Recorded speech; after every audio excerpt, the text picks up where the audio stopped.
Also Janelle and Nicole, and it looks like Tricia are online. When you are speaking, if you could say your name and identify yourself.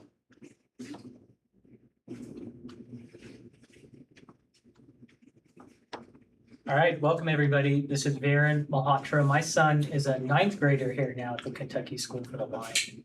I want to welcome everybody to our first meeting for fall of 2026. Maybe Peggy, would you mind introducing everybody that's on the call, and then we can go around in person? Sure. So online, we have Janelle Turner with Opposite Vocational Rehabilitation. Hi, Janelle. Janelle waved. We have Emma Riley, Assistant Director for State Schools online.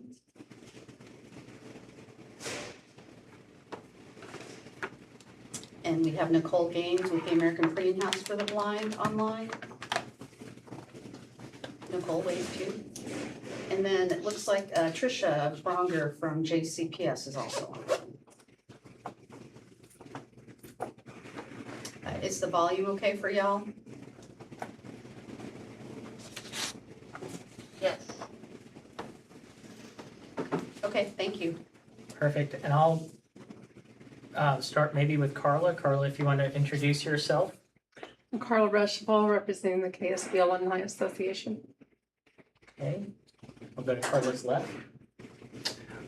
This is Martin Munson. I am the Outreach Director at KSB. Okay. We have Peggy and myself, and then I'll go to my left. I'm Richard Williams, Operations Manager here at Kentucky School for the Blind. Shannon Sparkman, Director of State Schools.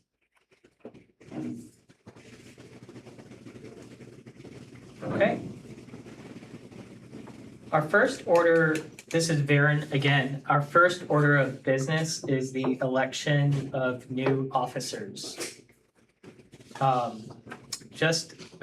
of our advisory board bylaws is that, just to refresh, it's comprised of 5 members appointed by the Board of Education.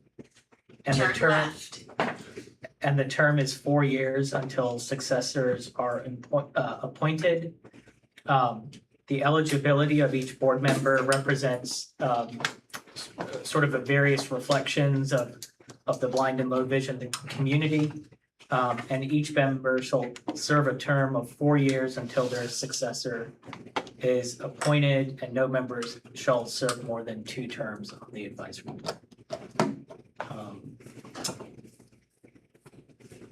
Jose, walk back over.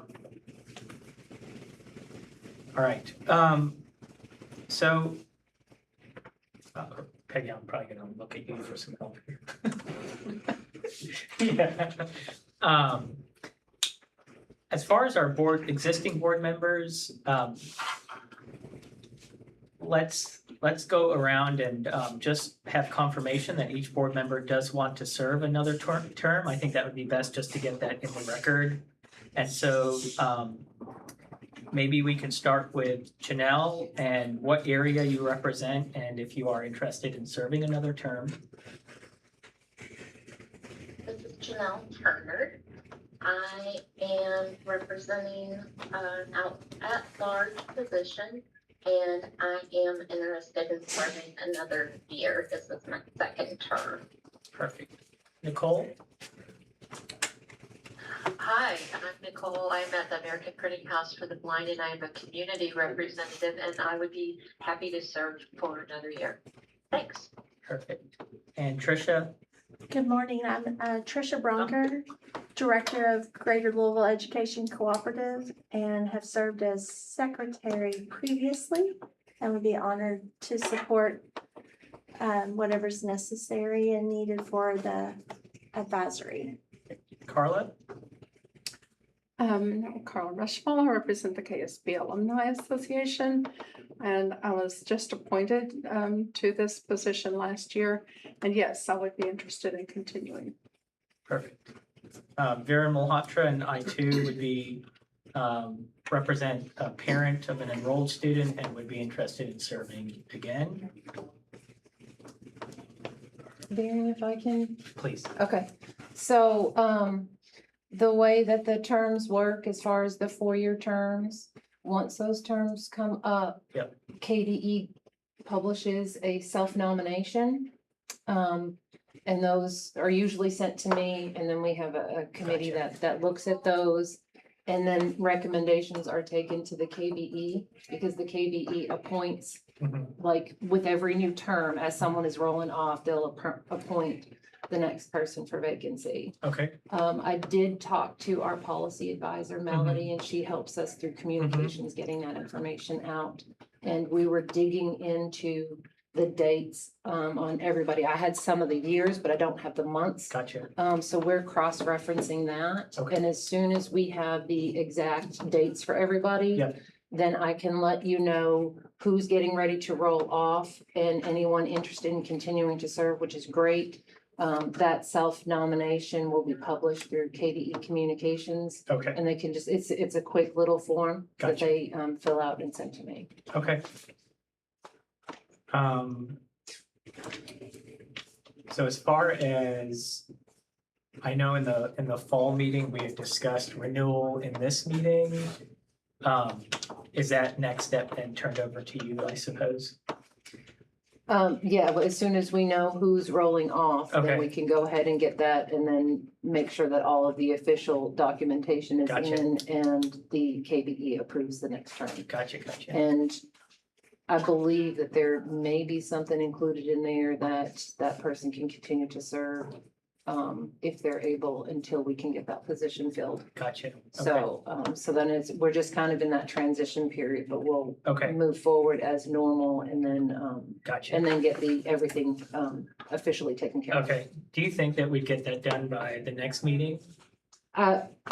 Possibly. Possibly, So, with KBE meetings, we're looking at, every other month when they have their official meeting. Okay, So, but Yeah, that's something that's on the list, and Okay. Melody and I have already talked about it, so we should be able to move pretty quickly. perfect, perfect. Okay, yeah, I think I wrote down November 19th. This was last year when we decided the meeting, so Okay.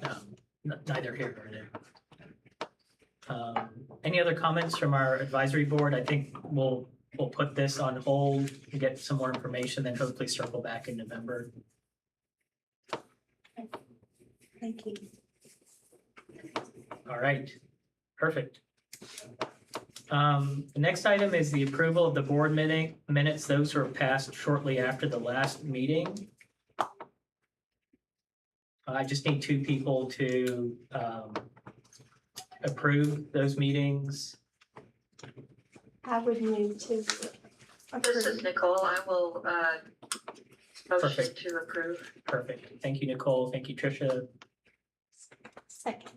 Perfect. All right, the next is over to Peggy. So the few things that I have to talk about today are the number of students we have this year is 70. We started out with 71, but one student has not reported. And we've been told that she may have moved to Georgia. So we're kind of investigating that to figure out if she is here in the state or if she has actually moved. That number is up. So we're trending upwards, which is exciting. Our new, the open positions, currently the open positions we don't have any open teaching positions, which is wonderful. Unfortunately, we have open paraprofessional positions. We have open dorm positions. We are working on getting those filled. And working with HR to get those filled. We did have one of our outreach consultants, Pam Howard, retired after a very long time. And Tony Harden, who is an outreach consultant, has moved to her region. And we had interviews 2 weeks ago and recommended a teacher of the visually impaired to take over it's the KVEC region, which is Hazard, far eastern Kentucky. And we're excited. I don't want to say the person's name, just she hasn't been fully approved. So, but we're very, very excited. I think Martin's excited to add her to the outreach staff. I'm nodding yes. He's nodding yes, yeah. One thing we did have our high school, so our new staff, our high school math teacher, she has moved into our AT position. We have a new middle school math teacher, Kim McCauley, who came from Bullitt County. Great master teacher, so we're excited to have her at the middle school level. Benny Blanton is our new student life dorm director. He comes to us from Somerset. He's been a director of special ed, special education teacher, an athletic director, so comes with a really, wonderful experience. Joy Phelps is our new ECC recreation leader in the dorm. Joy is a teacher of the visually impaired. She also is a moderate severe disabilities teacher. She's a behavior specialist. So she is not just doing recreation trips in the dorm, but working with all the students on the expanded core curriculum. So we're excited about this. We kind of revised that position. So we're really excited to have her on board. We have 3 new paraprofessionals. Yan Lan is in our MSD middle school. Jane Seif is in our elementary kindergarten room. And then Raina Coffey is in our elementary MSD room. We have a new physical therapist. Her name is Lauren Beach.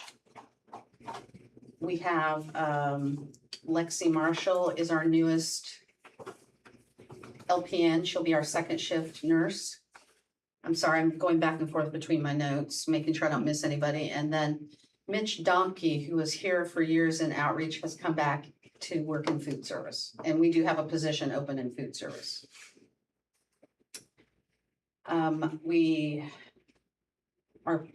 One of our housekeeping staff, he is going to be moved to the housekeeping supervisor, Chris Jones. So we do have an open position there as well in housekeeping and maintenance as well, since Richie Williams moved up to facilities director guy. So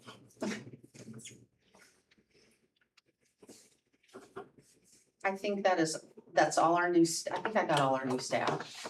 So as you can see, we didn't have a lot of new teachers, which is good. So that means we have consistency, where people they come and they want to stay. 2 of our teachers, Colleen Kane and Amy Pierce, who started last year, they'll be starting the TVI program at UK next week. Stan Torzewski, or who we call Mr. T, he's entering his 2nd year of the TVI program.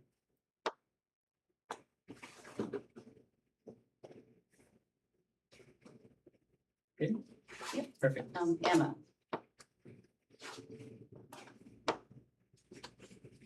This is Emma speaking. I just pulled up or put into the chat, but I want to let you know before we go through all of the reports on the agenda, we do need to vote for a new officer, is what it says in the bylaw, that we have to vote for new officers during the first meeting of every school year. So we'll need a new chair, secretary, treasurer, all of that today. So this is Peggy. We don't have a treasurer. It's just the chair and the It's just the secretary. chair and the secretary. Do we need to vote on those, even though we're waiting to see who's going to possibly roll off? And I don't know that there's any clear direction on that. I think that if we're operating as normal until we move forward with official documentation, we could go ahead and do that.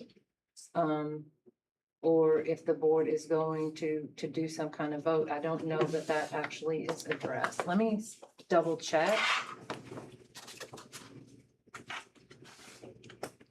In the bylaws as far as that goes, but I do know and Emma's right, it's the usually that first meeting. Shannon, I printed out a copy when a couple of years ago, we had legal join us, if you remember. Yeah. It says a chair shall serve 1-year term and should not be eligible to serve more than 2 years consecutively as chair. A secretary shall serve 1 year term and not be eligible to serve more than 2 years consecutively. So I know that as far as Tricia and I, we would no longer be eligible for that position. Mhm. I do know what legal said is, you could do years 1 and 2, you could not do it year 3, and then you could be eligible for year 4, for instance, in that 4-year term. Right. So we know that as far as today, the voting would not include Tricia and I as far as board membership in those roles. Okay. Yeah. So then we have, I mean, you guys get to vote. You just wouldn't be able to be elected. Exactly, Okay. exactly. I mean, maybe what we could do is just go ahead and tentatively vote just to keep up with that regulation. Mhm. And then you could determine what the term is and then seek approve. If it conflicts with the term or the Mhm. review process, then you could let us know. Yeah, Does that that sound okay? works. Yeah, because then we would just be moving forward as normal and Exactly. then, hopefully to. With the best you know, knowledge that if- we have. Yeah, with the today. best knowledge that we have, and then, I know that some of the members had also identified that they would like to continue to serve. Perfect. So that would be just a matter of, making sure that we get that information and Perfect. so, Okay. yeah, that, You're good? Yep. Okay. Let's go back to item number 2. This is Varen once again. Emma, thank you for pointing that out. So we will go ahead and do elections. Based upon the existing board, let's start with the chair role. And so as far as board membership is concerned, Janelle, Nicole, Carla, I would look, Tricia, I guess you could also be eligible. Is anyone interested in that chair role? Otherwise, we're picking straws. This is Janelle. My first 5 years on the board, I was the chairperson because of, people getting ready to roll off. So I would prefer not to be in that position, Gotcha. just because I feel like I've served my fair share. Well, I think maybe to put it another way, Janelle, that you've led the organization for 5 years and put in all the effort and knowledge that during that time, and it's another opportunity for maybe different perspectives as well. So I couldn't agree more.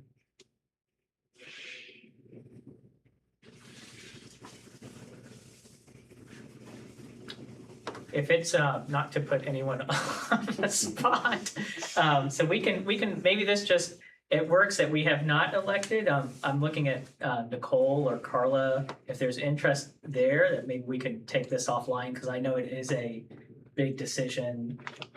In some years, it maybe doesn't require as much work, but we don't know what the future brings. And in some years, I know it's quite a busy role as well. Maybe let's pause and ask if anyone's interested in the secretary role. Okay.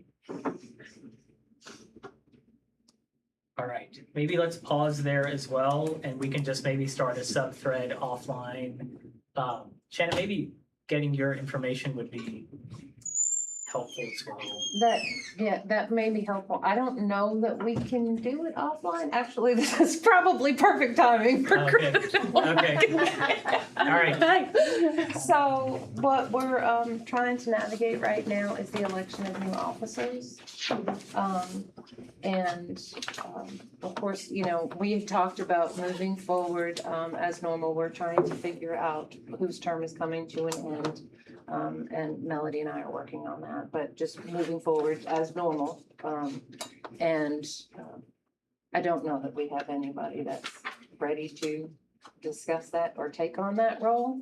The question was whether or not that they could do that offline, and I was thinking that I didn't know that was allowable, given that it's a public board meeting. I'm not Yeah, I allowed. don't think so. So, I wasn't really sure how to navigate that or, This is Emma. I think we we don't only have to self-nominate, we can nominate each other also, so that is an option.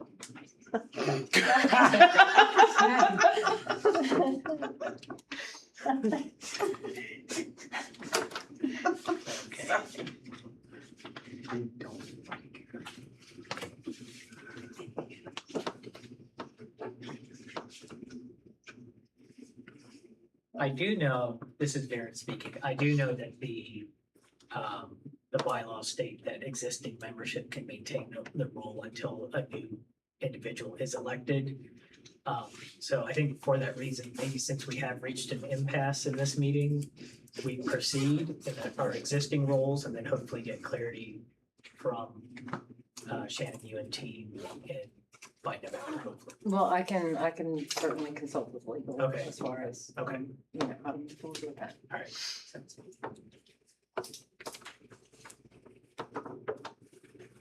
I mean, Darren, if for the sake, this is Tricia Bronger, for the sake of, moving forward, I would nominate you to be the secretary, Okay, in that role, if necessary. sure. And it could just be for this meeting Okay, until something is there, if no one else has volunteered. okay.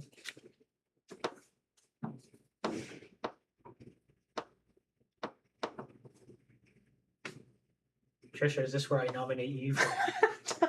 I didn't mean to imply that. I guess to that end, Tricia, this is Darren speaking.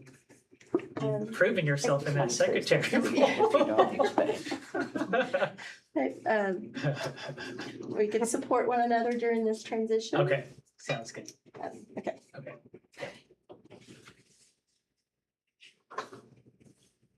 All right, let us, I would accept that nomination for secretary. Tricia, I'd ask you to consider for president, but obviously in some public forum. I imagine November, we can come to that conclusion. Okay. Clear as mud? Clear as mud, all right. Let's move on to the next topic, Martin, excuse me, yeah, you're up.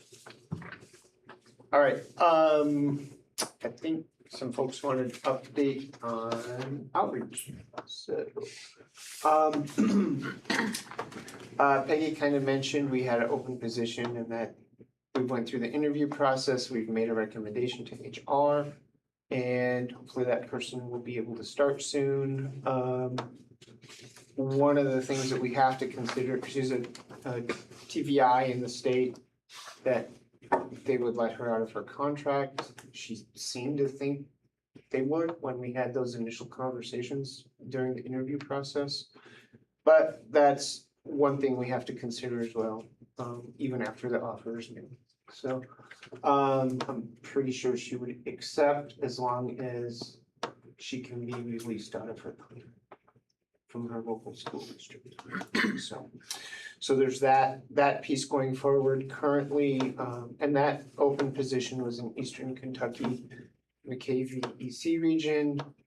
Currently Tony Harden is covering both KEDC and KVEC until we can get that person in. And then Tony, the open position was in KVEC where Tony had worked as a consultant previously. I'm going to set Tony up as a mentor for the new person coming in. Tony knows she knows everybody in the region, who to contact for what, when, and how. So Tony will be a good contact, and Tony's a strong consultant. She'll do well in kind of a mentor role for the new person coming in. So there's that piece. In addition to the day-to-day work that Outreach does throughout the state, we are offering a few events. I'll just talk about the ones in the fall that are going on. Last year, we did events around the state that centered on adaptive physical education. And part of it was educating regular PE teachers and parents about how students who are visually impaired could participate in a lot of the regular education PE classes that go on. Last year we had over 300 participants across the state participate in those. This year we are, so it was a clinic held at 6 spots across the state. The same clinic held at 6 places. So we had about 300 people attend. This year we are focusing on some adaptive cooking skills that students can do in their own home. So the use of the microwave, use of a waffle iron, use of a toaster, cutting, peeling, cutting with sharp knives and peeling and all of that kind of stuff. So we are focusing on those this year. We have 6 dates spread across the state. 4 of them are in September, and then the last 2 will be in December. So registrations just opened for that. We currently have 20-some people registered for the first 2 clinics that we are offering. So we've got that going forward. The plan is to have kind of 4 of those areas picked and curriculums developed for them. And then we'll rotate through each one of those 4 every 4 years. So we're in currently year 2 of that whole planning process. So next year we will we'll pick another kind of a topic area of need that we develop along with the TVIs in the state and kind of go that road. A lot of it is, all of it is focused on the expanded core curriculum for students who are blind or visually impaired. So we have that going on. The other thing we have going on this fall is something called an abacus bee, which where we bring in students again from around the state to do some math skills and math competitions. It is primarily funded by APH, although some of the funding was cut this year. So I think if we need to, the charitable foundation will be able to make up the difference in the costs associated with that. That is scheduled for November 4th. I think we've done it almost every year. APH has offered that. So this will be probably our 3rd or 4th year offering that, the abacus bee. So it's a regional competition. And then depending on how students score, if they score high enough, they can come back and compete at the national level. And the national event is held here in Louisville. Every year we've had at least 2 students who have scored high enough to be invited back to participate in the national event. So last year we had 2 students score 2nd place in each of their competition categories from Kentucky. So that was a nice thing to see. So we're going to continue to do that this year as well. One of the other things that we're doing is offering a training for iPad use, and that is all being done by Apple specialists. I don't know their exact title, but they're from Apple. They're going to come out and work with TVIs from both the KVEC region and the KVDC region to train them in depth on some of the finer features and apps of an iPad. Those have really been they're really starting to become really strong educational tools. Their accessibility is it's built in, it's pretty much ready to go. So they're really great tools for our students to use. So one of the consultants is working with those 2 regions. They're capped at 25 TVIs. And they will go forward from there. We're also offering on the opposite end of the state in western Kentucky, a day hike, and I don't remember the exact date of that, but it's later on in the fall, and it's going to be held in the land between the lakes area. So, and it's in conjunction with, some of the state parks in the area. They have kind of a state park day or something. And anyway, one of our consultants is leading a hiking event in that area. So, let's see. Other than that, it's the typical regional PLCs that we hold monthly or every other month, depending on the needs of the TVIs in the particular region. And then just the typical supporting districts and staff and parents and families and students through the day-to-day work that the outreach consultants do. Nicole has her hand raised. Oh, yes, Nicole. Hi, yeah, thanks for the update. One of the things that I was curious about is just, on the instructional materials side, if things seem to be going well in terms of getting materials on time from APH, if there are any concerns or any obstacles with that.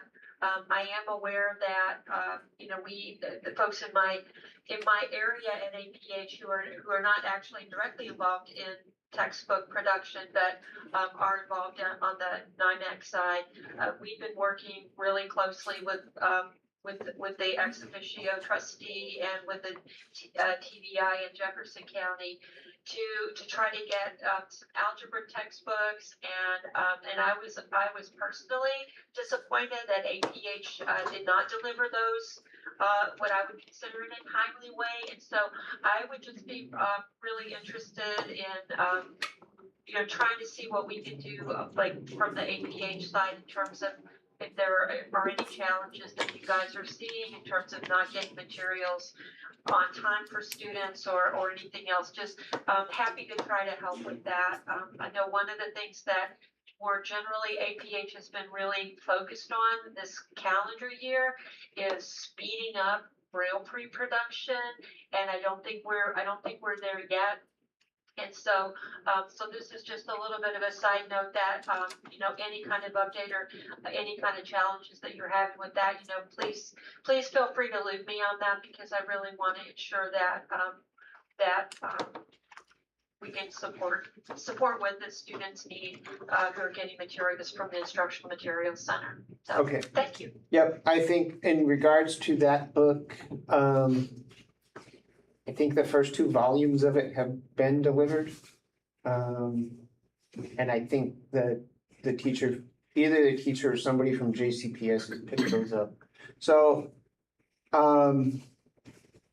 it looks like it's going to be one of those just in time kind of deals throughout the year as it goes on, which as long as it's there when the students' peers are going over the same material, I think we're all good. It would give us it'd be nice to have a little bit of breathing room and have the whole book, but math transcription is math transcription. So we're happy to have it just as long as we get it in time for the student to have it. So so that is moving forward. And Nicole, it kind of brings up an interesting topic, and I don't know that it's an advisory council thing, but just so you all know, the book orders that we have been getting from teachers in the state have dropped off dramatically over the years. And I don't know if it's because folks are moving to electronic texts, which tend to be really more accessible. In some regards, electronic Braille, not always so much, depending on the device the student has. But for the low vision students, sometimes the electronic versions are just as good, if not better, in some aspects of accessing material. So For instance, in 2023, we pulled 30 unique titles. 2024, we pulled 12. Now, some of those are multiple copies of the same thing. Right, so those are unique titles. I don't know about 2025 yet because we switched databases mid-2025. And we just haven't compiled information out of both databases yet. So, so that, I mean, it is kind of what it is. I don't know if districts are moving away from textbooks and just going to more online sources only. I don't know. I don't know the answer. All I can comment on is the trend. So Nicole So- has, her hand is up. Go ahead, Nicole. Great, thanks. Yeah, I appreciate that. The one thing that I just wanted to make a note of is in the context of digital.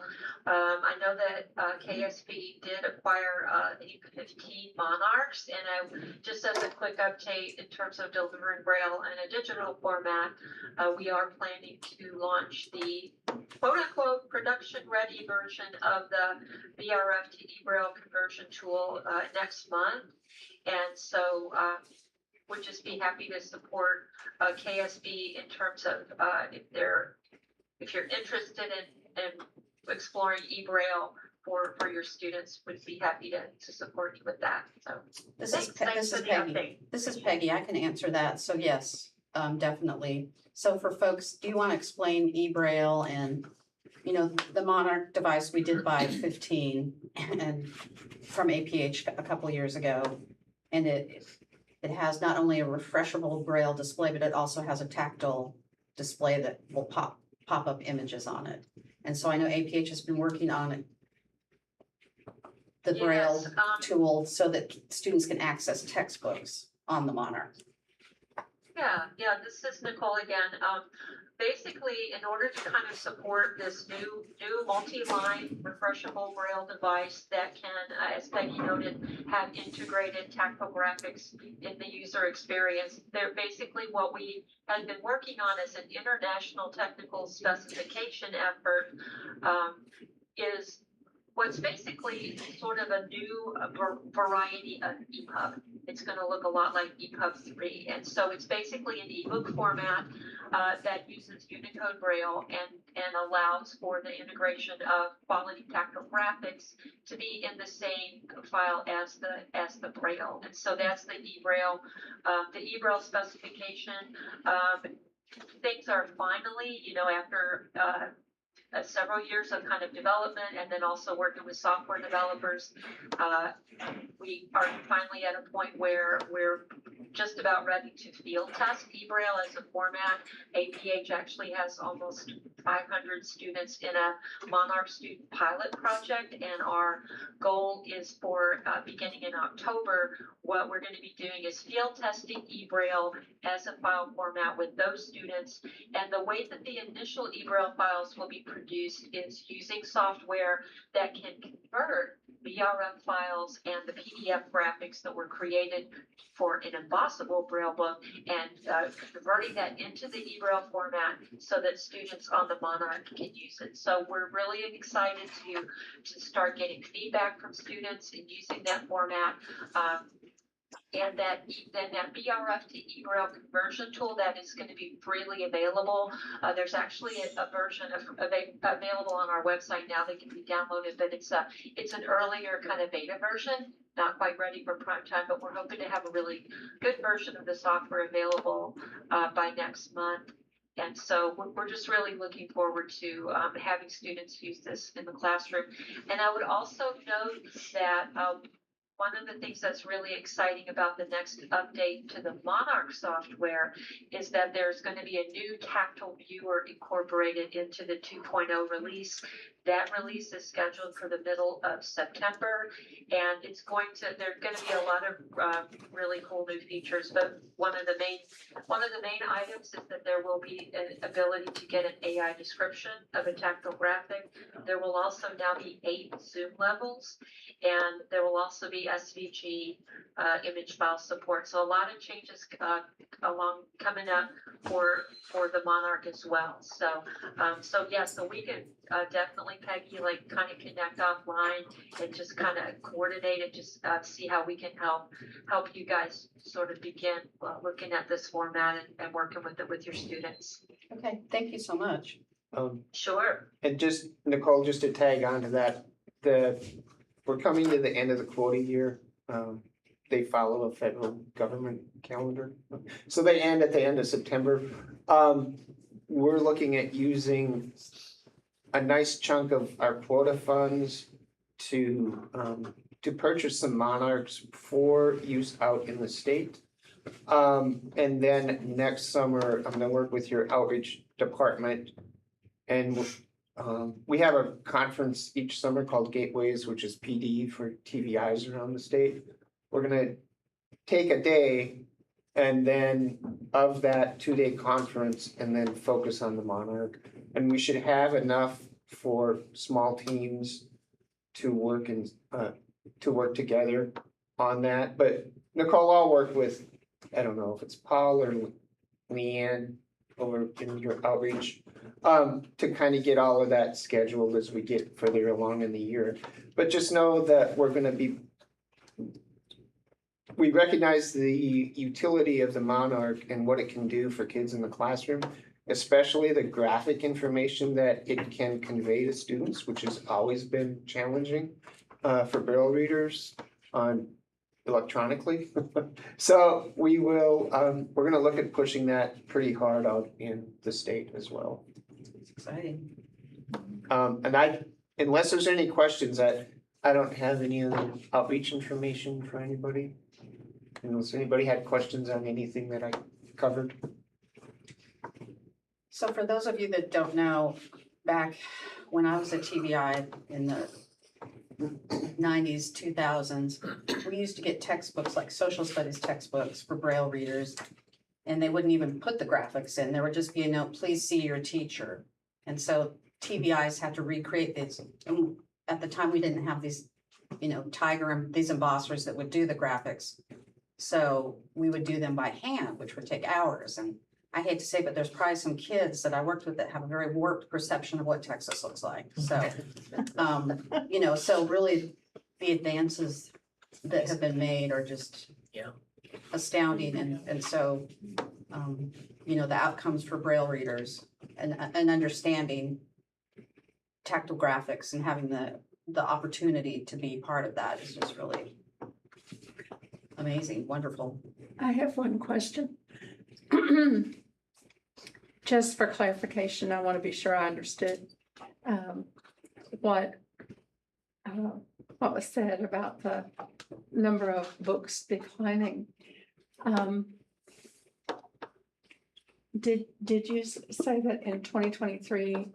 Did I understand that you basically had brailled 23 different titles? 30. Well, it was 30 different titles, requests, 30 unique titles. Okay, But but only 12 in 2024. yes, were so, requested. Okay, well, those were requests from us. They could be Braille or large print. okay, That doesn't mean the students aren't accessing the textbooks. Mhm. Most things are available on Bookshare. right, So, they're not proofread at all, and the formatting is horrendous, right? I'm sure you Right. know Bookshare, I'm a right? Bookshare user. Yeah. So there's that. And then electronically, there's all the electronic versions of books. So we're kind of switching over how students are accessing books from hard copy, I think, to more electronics based. That would make a big difference in the cost of the book. Yeah, As well. exactly. Yeah, so, right, it certainly does. So, but the electronics needed to access that information, it's a one-time, pretty much a one-time book cost, but the students can access multiple books. Right. At that point. Okay, I just want to be sure I Yep, that's, was like I said, interpreting what I heard correctly. all I can do is report on the trends. I don't know for sure what all the district level decisions are Mhm. that are leading to that. Yeah. So. Thanks. Hi, this is Nicole, and just to kind of chime in on that, I do really want to emphasize, you know, kind of what the observation that Peggy was making is that tactographics, you know, they continue to remain the challenging part of supplying Braille. And when we think about Bookshare, it's like, it's true that those files are free and they're fast, and they can be, you know, they can be fine for some types of material, but Bookshare does not provide any tactographics. They do not create image descriptions, and so there are really significant limitations in terms of relying on those digital formats. So I feel like my hope is that the Monarch will really help in terms of providing quicker and better access to graphics. So, but currently in terms of producing them, the workflow is the same. You know, we can distribute digital much more quickly and so forth, but there's not a magic bullet in terms of the requirement of having skilled transcribers actually turning that really important visual graphic content into an understandable and quality tactographic. So just wanted to put that out there. Very true. All right, this is Baron. That was a really good discussion, and selfishly, for my son's sake, I'm so happy that things are getting better. Yeah. All right, let me pass it over for a facilities update. All right. Good morning, everyone. Hello, I'm Richard Williams, Operations Manager. This has been the most projects happen at one time ever in the school's history. We worked on every building at once this summer, starting with the duck bank, main power supply changeover for the McDaniel Scoggins classroom building. Richie, can you slow down a little bit for the interpreter? All right, that's just a whole lot. I know, you're fine. Then, McDaniel Scoggins classroom buildings, Evans Hall, Langen Gym, and food service, the oldest switchgear and power supply on campus. This all has been 100% replaced with new transformers and completed. Next is geothermal, Scoggins, and McDaniel's classroom buildings have been added to the loop, which has 4 new water-to-water source heat pumps that will supply the cooling and heating for both classroom buildings. This is shared with Evans Hall and food service. The contractors are still working the kinks out, but it should be fully functional within a month on the classroom side. For the time being, the old chiller will supply cooling for the classroom buildings. And new curtain wall frames and windows, which will be completed hopefully by the end of the year. They have lots of setbacks during this project, which caused the week school start delay. Next on the list is the rec building, with all new exterior windows and frames in the gym side. Were installed over the summer, a new cooling and heating system for the rec gym. We are still waiting on 4 pieces of glass above the doors. That will be in by the end of August. The next building is. Richie, can I ask ask a question? So this is Baron speaking. I'm doing a kitchen renovation right now. My contractor said 6 weeks and it's over 2.25 months now. So I understand the reason for delays, but is there a learning here as far as maybe being overly ambitious with the amount of projects that were taken? This And is a wild amount of projects that happened at one time. I've never, my seen, 28 years, and I knew the guy that had my job before me, who did for 30 years. yeah, He's never seen nothing. Yeah. This 50 years period, there's nothing like this ever happened. so my wife keeps telling me, Varen, you'll keep making the same mistakes until the lesson is learned. What's the lesson here for us? Because I know this is an old building. We all know this is an old building, and we all know that there's a million things we could do to keep up with the vision that I remember John talking about, the campus, beautiful campus environment that we take so much pride in. So Well, as we approach spring of 27 and we're sitting here talking about all the work that's gonna happen over summer, what's the lesson that we've learned? First, this is Peggy. We hopefully will not have this massive amount of work Yeah. next year. I'm not moving out of my office again. I don't care what they do. Two classrooms, and that's it. Yes, so it's been a learning summer of how construction works and contractors work and projects work, and some of the ambition of so many projects was sort of out of the purvey of our control. Yeah. It's an incredible amount. It's gonna be, again, lovely once it's done. Yeah. But yeah, it was a lot. Yeah, yeah. Well, yeah, I mean, I think about the students and the parents and, you know, if this was a JCPS public school, like at Wilder, where my son goes, I mean, there would have been an absolute revolt by every mom and dad that school hadn't started on time. So, I guess to that, well, maybe just continue with I guess the bigger sorry. That's okay. This is Greta. Would it be okay if I weighed in a little bit? I'm gonna get out of my lane because I'm not facilities or projects at all. And this has been a huge construction project here and at KSD. And again, just trying to navigate from our perspective in my office, the instructional side of it, because we were not happy either that school had to be pushed back. But trying to navigate that along with the facilities and, you know, maintenance projects, capital projects. It's extremely difficult. And part of the issue or the conflict is that we're very thankful for the funding that we get from the General Assembly. Yeah. We don't always get to pick when we get that funding. And whereas a public school, they have a tax base and they are able to control their funds, and they have some additional revenue and different types of revenue. So they have some more flexibility. We have this, you get X amount of dollars during this legislative session, and you may not get any more for 10 years, or we may fund you again next biennium. Right. We never know. Yeah. And so I just wanted to share that because so much of that is outside of the control, certainly outside of the instructional people's control, which is why I'm out of my lane here even talking about it really. But it's so much of it is out of the control of the school and of KDE in general, because, we want to use the funds. And so then whomever we is, gets really ambitious about how we can use that so we don't send money back, because if we send money back, we're not gonna get it. We're gonna get it again. So this is Peggy to, follow up with that. What we found and starting last year, I started to join the contractor meetings. Kellen joined, Richie, of course, was new to the position, but always there.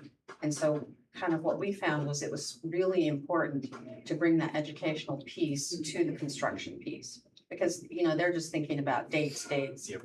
Windows coming in, frames being built, and we're like, okay, well, we had to put up some temporary little walls in the classroom building. But, Richie was like, they're like, we'll put up plywood, and Richie's like, well, you can't just put up plywood, you have to put drywall because kids trail along the wall, people will get splinters. So really having that educational piece presented to the contractors, I think you have to have that piece, because they don't know what they don't know. And education, construction wise, I sure don't know what I don't know, but I know a lot more than I did. So, we just really found that it was important to bring that piece to them, to get them to think about, it's not just impacting the buildings, it's impacting kids, staff, families, and parents. Yeah. So I know what if you don't know what a curtain wall is or what glazing is, glazing actually means windows. Curtain wall is the big chunk of windows, right, Richie? Yes, that's why I did not mention that during the narrative, Yeah. I just said the windows. Well, basically, I think that what we're kind of faced with is if the funding is there, we better spend it. I think that's what Greta was basically saying. And be grateful that it's there, because look at all of the times and all of the years that things have needed to be done and it has not been funded. So, you know, it is an issue, but it's good that that things are happening. And it may be a long time before it can happen again. You just never know.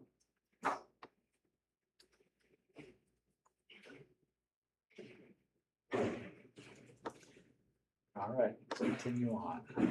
The next building is Hauser Hall, which received 4 mini boulders for building heat and a new natural gas line. We are still waiting for LG&E to connect. This should be completed in the next couple weeks. Next is Langen Gym, which also received mini boulders for building heat. This should be completed by the end of September with new mini split AC heat units in the first floor office areas that desperately needed. And finally, the Ritchie Building, which is receiving 100% HVAC replacement. All new rooftop units, all new air handler units, all inline heaters for the offices, and partial ductwork replacement throughout the building. This should dramatically change for the better how the building cools and heats. This should be completed by the end of October 2026. And also, the 1971 quantity boulders have been disconnected from the central heating plant in the Begley Building, which also received new building heat and new mini split units in the office areas. I believe that is everything that has happened over the summer, besides my getting promotion to operations manager. That's it, thanks. All right, well, congratulations. Wow. It sounds like it was Goodness. well deserved. It's a big year for operations. This is very, let me ask maybe a question, open-ended. At some point, did somebody say this has to stop and we have to get school going? Okay, That would be me. yeah, and I can, Like, so it's kind of a joke around here because I don't yell. I mean, I don't know if that's the joke, but I mean, I don't yell, I keep pretty steady. Yep. But I had to pull out my mean mom voice with the contractors and was like, you are very bad, stop. I mean, just like, this, I mean, I didn't yell, but was just like, this is ridiculous. It's, yeah, you need to figure this out. You said this, and this, and, yeah. well, I appreciate, I had that feeling and I They went- appreciate you doing I sent them to the naughty spot. Yeah. So, if you remember Superman, so, yeah, it was frustrating. Yes, it was. Well, 10, 20 years from now, kids will be grateful. And so.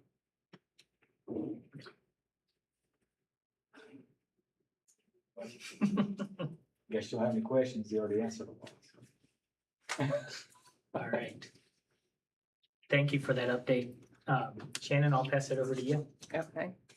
And before I start, I do want to just give a shout out to Becky and Richie because I've sat in a bunch of the meetings, not as many as they have, but what they were navigating was so challenging. And I've heard Peggy's mean voice in the meeting. She did a great job advocating for the staff and the students.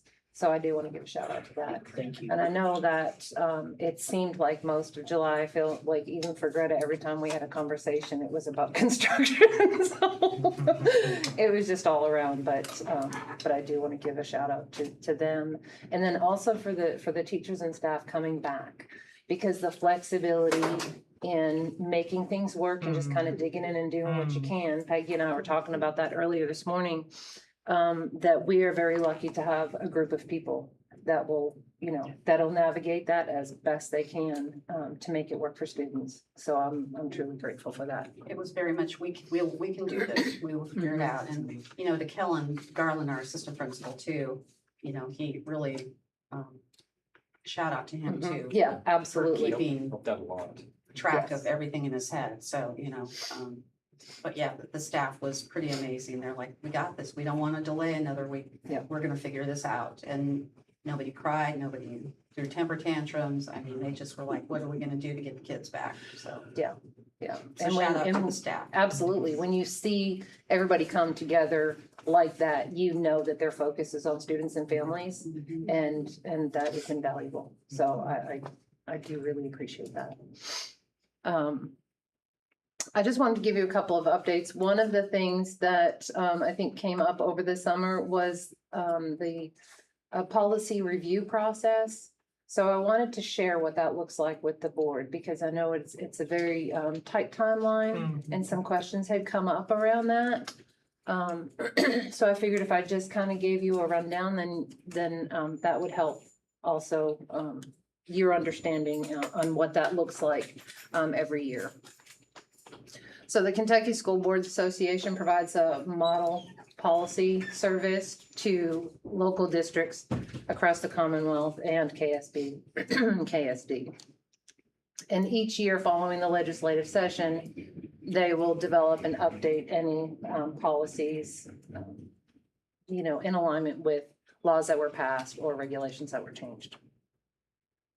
So once that the legislative session's over, KSBA completes their work, they send those policy updates to us. This typically occurs at the very end of May, beginning of June. Once we receive those, KDE starts their policy review. And that it's multiple levels of review. So we're looking for consultation and feedback across KDE offices. And just to name a few so that you're aware, we have our policy advisors, human resources, budget and finance, legal services, school community nutrition when applicable, health services when applicable, special ed and early learning. We also send those to the KSB and KSD administration for feedback. So we take all of that information and put it together. So then we are also sending it to the board. The goal is to send the board the cleanest copy so that you know kind of where we are when you're getting ready to do your review. All of those reviews and information have to be completed and submitted to the KBE by mid-July. So, and then from there, typically, I'm not sure if it's the third or fourth week, but typically at the end of July, there is a presentation to the local superintendent's advisory council, LSAC, and then after that to the KBE for the first week in August. So I know that that timeline ends up being very, very crunched for everybody. But I just wanted you guys to understand kind of all those different levels. Melody and I have been talking about like looking at ways that we can improve that. We're working on it. We're just, everybody's kind of in that same spot of just, it's crunch time. So I just wanted you guys to understand what that review process looks like. Can I make this is Varen, maybe just the world of red lines is what I used to do for 20 years, so I know red lines really well. I also know that as the ink dries, it becomes more difficult to make changes. And so I think I'll speak on maybe just on behalf of myself, but my sentiment is given, I know the requirement is to pass it to the board, but seeking our input and getting information back is almost impossible. So though one is meeting the requirement, by statute, what you're not getting is the feedback that I think may be valuable. So I do have questions on the feedback that I did send. Okay. And I'll get to that in new business. But there were some items that were quite, I guess maybe my request would be as you work with Melodies, though I appreciate you getting the latest draft of red lines to us based upon historic precedent, depending on the amount of changes that are really made. If we can be involved to get an earlier draft and just understand that things are only half baked, and just to allow us maybe to allow us the true intent of the opportunity, which I think would be reasonable, is to give, 10 business days or 7 business days instead of the time that was I think I mean, it was given very little time and my board did not have time to fully Okay. review it. And I appreciate that. I'll take Mhm. that back and I'll talk to Melody about it. I think that what we had tried to do this go around was to give everybody a full week. Yeah.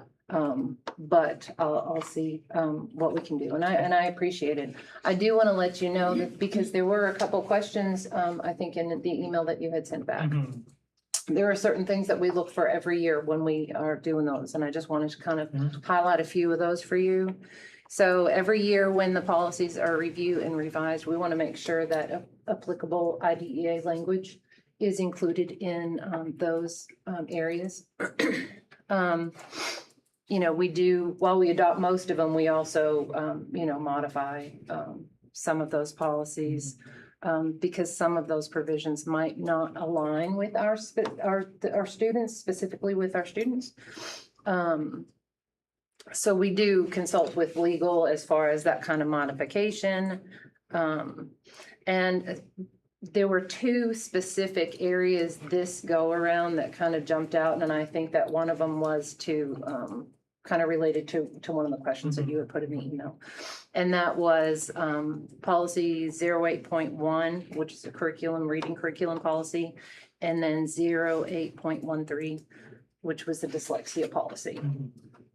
So for the curriculum policy, we had modified that to provide the flexibility for each school to identify and implement evidence-based literacy practices. There were specific things that were named in that policy, and those were removed, modified, but we kept the research-based, the evidence-based language in there, which then allows both schools to meet the needs of their unique populations. And then the other thing with that particular policy is that policy is implemented come the 2029-2030 school year. So with the language written broad in the policy now, that also allows both schools to research and determine programs and methodologies that are the most appropriate for their students. The dyslexia policy, that was one that we chose not to adopt. As state schools, we were not required to, based on the way that we're defined in statute. So that was not adopted for us. Our students already come to each of our schools with identified services and individual education programs. And when we consulted with legal, we were able to not adopt that policy. So those were the two big ones that had occurred. But every year we do look at that language and we make sure that the IDEA protections are in there, and that when specific methodologies are mentioned, that we consult with legal to make sure that we can modify the language to meet the needs of our students. The other thing that I wanted to do is, you know, the end of last school year, all the months are running together now, but at the end of last school year, we had started at the division level doing some reflections on the last few years. And in thinking about this meeting, one of the things that I realized is that a lot of the division work takes place, we're kind of like the behind the scenes support. And I'm not sure if the board is aware of what that looks like when it comes to KSB or KSB. So I figured I would just kind of highlight a few of the things that we were supporting in the background so that you can kind of see what our role has been. I believe it was 3 years ago now that I had started in this role. That was the second year of ARP funding, and that was the American Recovery Project. So that was the money that was given through COVID to lessen the implications. So there were three, I believe there were three levels of funding. Each were 2 years. I came in the split of that last cycle. And when I had come in, there was a lot of transition before. 12:09 p.m. Sorry. Watch is talking to me. So we were looking at what that funding, what it was, what was allocated. and we wanted to make sure that we encumbered that money. And I think that there was, you know, by the time we kind of gone over the budgets and that kind of stuff, we were looking at roughly 10 months to make sure that we had encumbered and supported the schools with being able to push through the projects. So within that, that first year, there was a lot of time that was spent, you know, supporting that, that project. And within those 10 months, the division and the two schools had encumbered millions of dollars. And for those of you who know that when you get certain funding, you know, you have all of these requirements, all of this documentation that you have to follow through. So moving money and allocating and making sure that it's encumbered by a certain deadline can be challenging. And I think that both schools, were overwhelmed as far as just the day-to-day running schools. This administration, these principals have the toughest jobs across the entire state. There is absolutely no doubt about that. And being able to, you know, just facilitate and maintain daily operations does not leave a lot of time to be able to look at other projects. So we were able to support the schools, and we spent millions of dollars. And I don't want to give out the wrong numbers, but I'm going to estimate it that it was somewhere between $5 and $6.5 million in 10 months between the two schools. And some of those projects, and I just kind of listed a few out, but you know, the Monarchs were part of that. Were part of that that project. After school programs, athletic equipment, furniture upgrades, facility improvements, makerspace, Braille library books, manipulative instruments. I think our job life readiness curriculum. Those are the types of things that we were helping support in the background. There was also, when we had started, there was a challenge with the 4th nurse position, getting that position filled. It was an interim position, and we had challenges there. So the division ended up working with the Budget and Finance Office and looked into our master agreements, and we were able to contract for that, to get that position filled so that we would be able to have staffing. Let me see. Carrie McCreary, our food service evaluator, a couple of years ago, we went through and it was like an audit. It's the administrative review process, and she came down and she provided a tremendous amount of support in order to be able to get through that process, which was several months. I know that Shelley, Peggy, and Gleck have collaborated as far as identifying needs for IEP trainings and having that be specific to what the teachers are needing, and offering multiple sessions to provide that kind of professional development. I'm trying to think, we had you know, implemented like a routing system just to streamline travel requests, reimbursements, little things like that just help take off some of the pressure in the administration. So those are the types of things that we help with, you know, and of course we end up doing the presentations to KBE.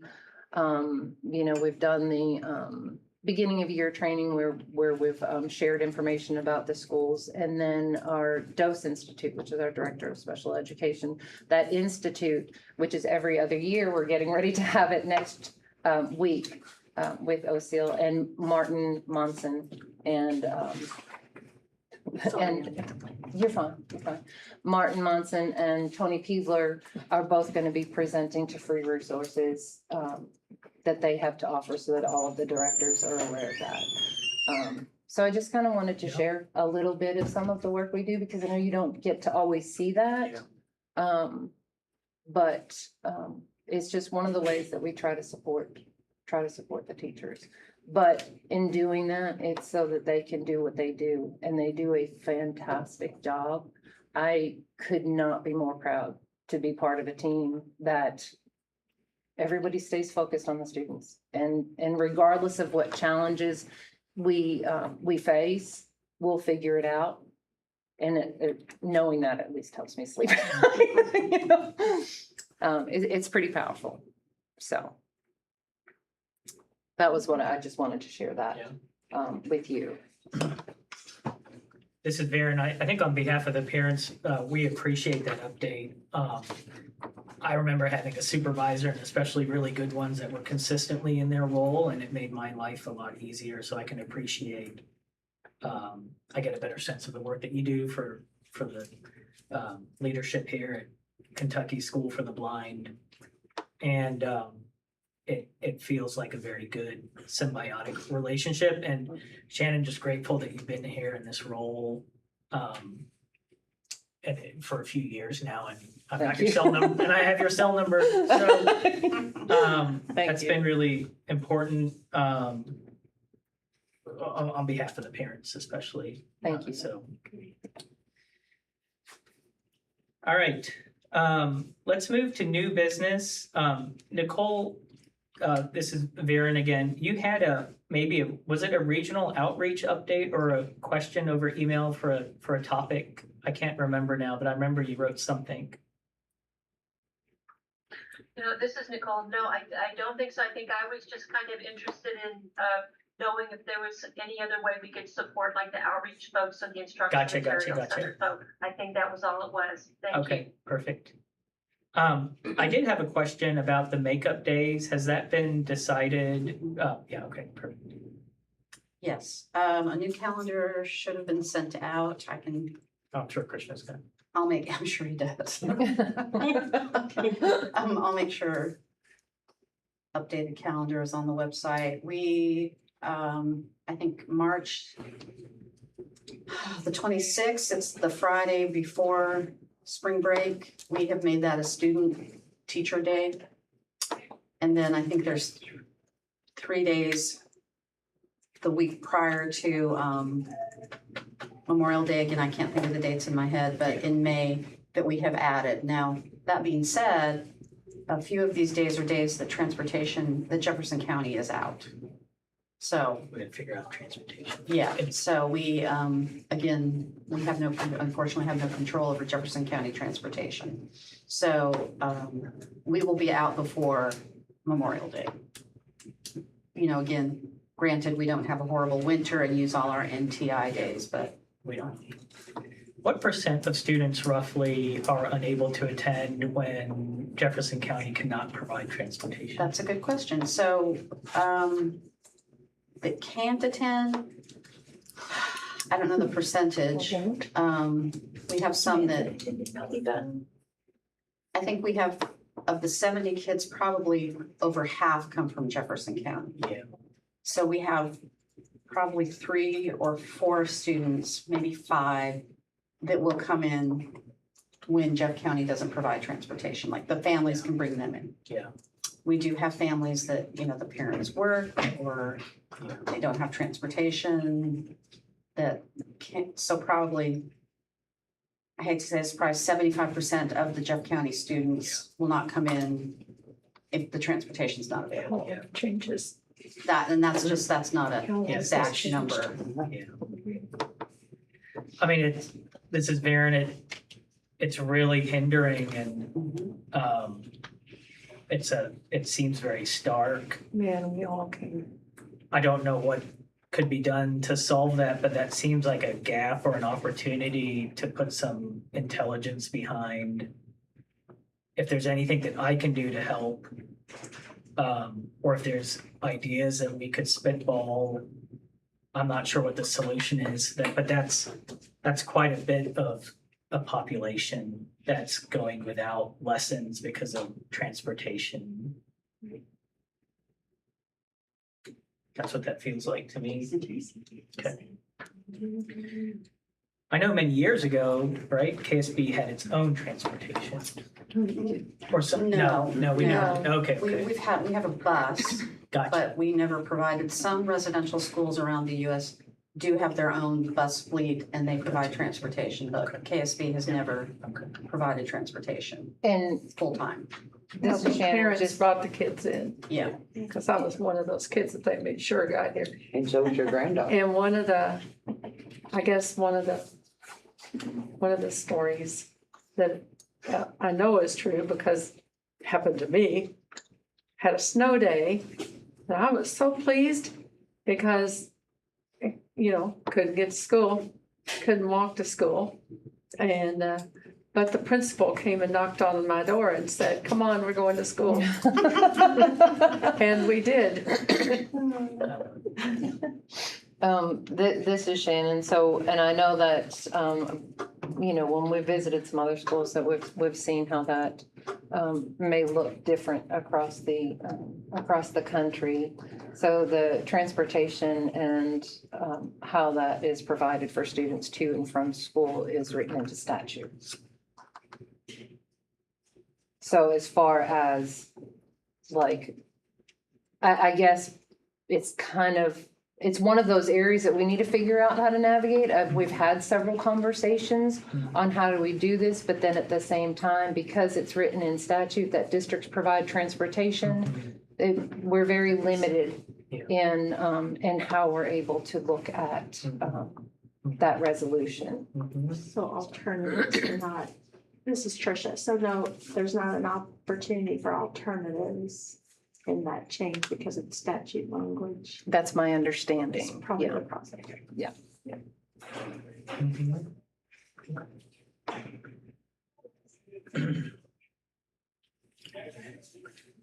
Yeah, when I think about technology and the advances of technology, the first thing I think about is, 10 years ago, not many of us had like the Uber app. And so I do wonder if there's a way to do private partnership or work with the foundation. I have no idea, but how do we get these kids to school? Because often when JCPS is out, they're not out for just one day, it's multiple days. And even when Krishna was younger, I just noticed that one day was okay, but if he went a few days, that lack of structure and his lack of therapies, it started to have a pretty big impact. Now he's older and it's much more adaptable, but I do think about parents a lot, especially those that can't bring their kids in.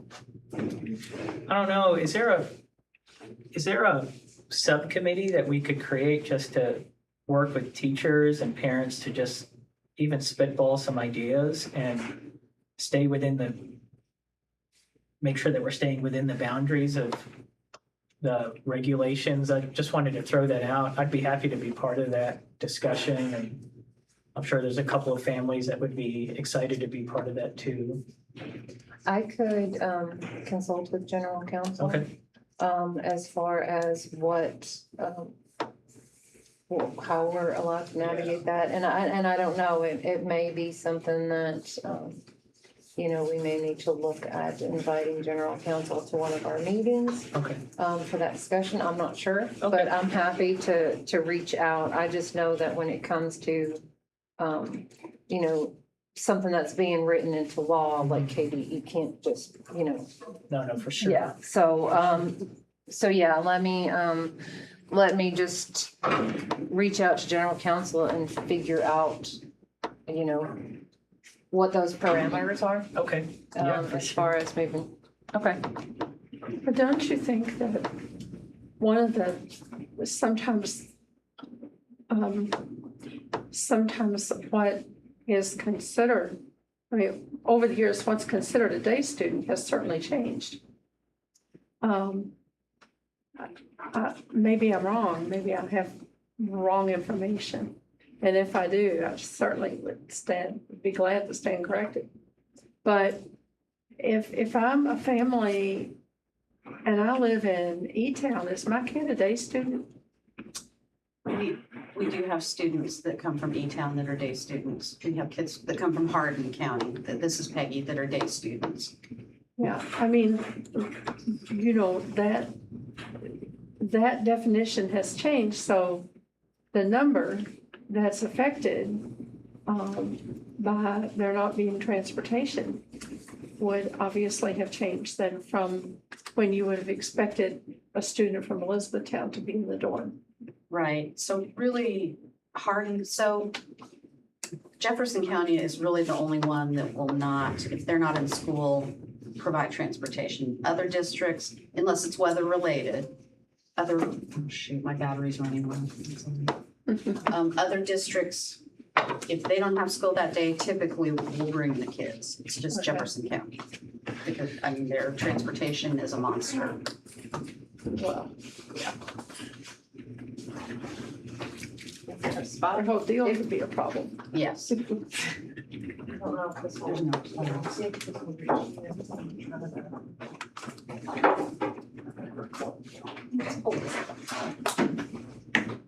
I got you. How does that work? Like, how does it- Oh, it's not plugged into the wall. It's not plugged into the wall. Thank you. If that worked, I would want to buy that. Yeah, I didn't even realize it was plugged in. The plug won't work. Okay. We'll start speaking very quickly.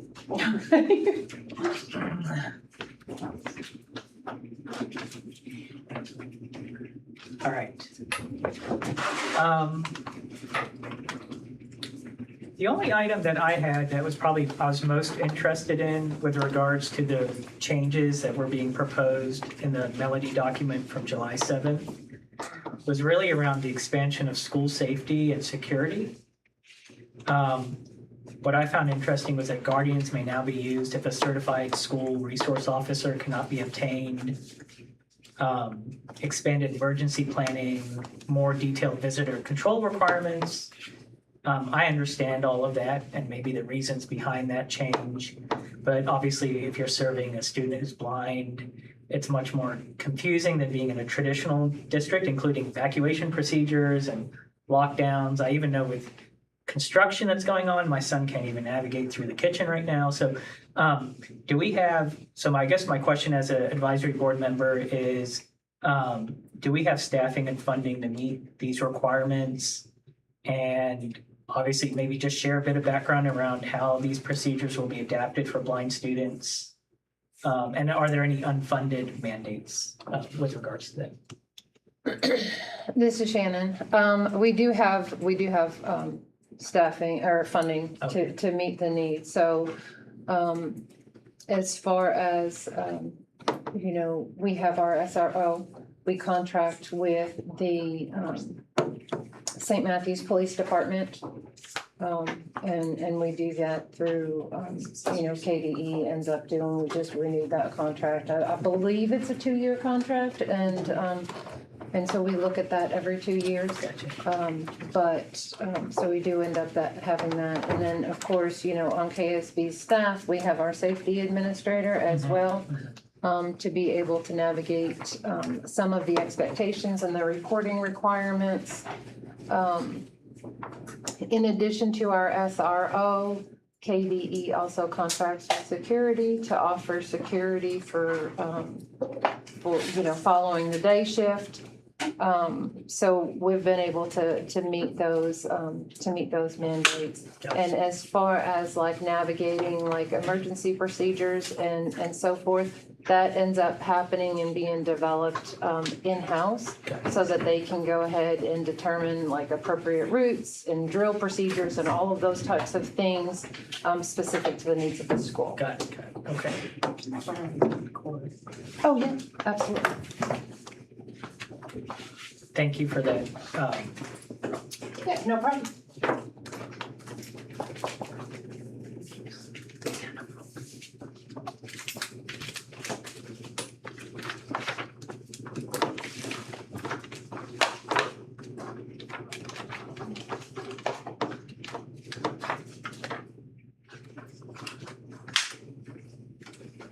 Okay.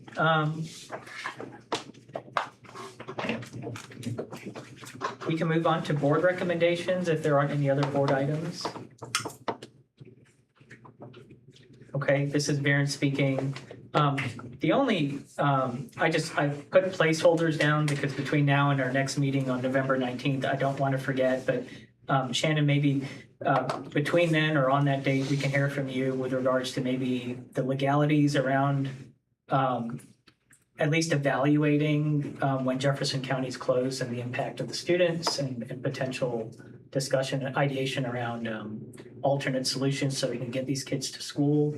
And then the second item that I just had that we tabled was with regards to board duration and the board's recommendation or the Special Board of Education's recommendation for approval.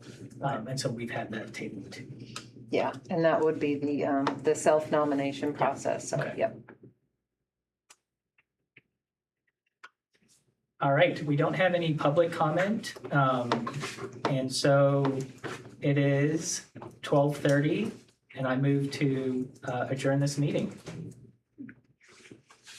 All right, thank you. Thank you, everybody. Thank you. Thank you. Thanks so much. Thank you for everybody online.